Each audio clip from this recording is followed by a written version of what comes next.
লাউ দিয়ে যদি এভাবে মুড়ো দিয়ে একটা দারুণ তরকারি বানান তাহলে এক থালা ভাত কোথা দিয়ে সাফ হয়ে যাবে।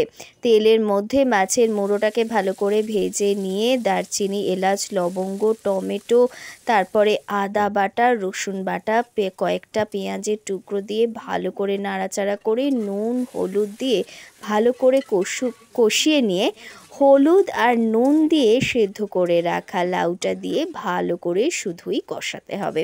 দেখুন দেখতে কি ভালো লাগছে।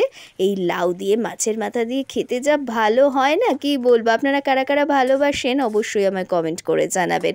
আমি কিন্তু মাছের মুড়োটা দিয়ে দিয়েছি আর খুন্তি দিয়ে ভাঙতেও শুরু করে দিয়েছি। এইভাবে শুধুই নাড়াচাড়া করে যেতে হবে। যারা ঝাল খেতে পছন্দ করেন তারা আরেকটু ঝাল দিয়ে দেবেন। নামানোর আগে একটু গরম মশলা ছড়িয়ে দিলেই তৈরি দারুণ স্বাদের মাছের মাথা দিয়ে লাউ। চ্যানেলটা সাবস্ক্রাইব করে সঙ্গে থাকবেন।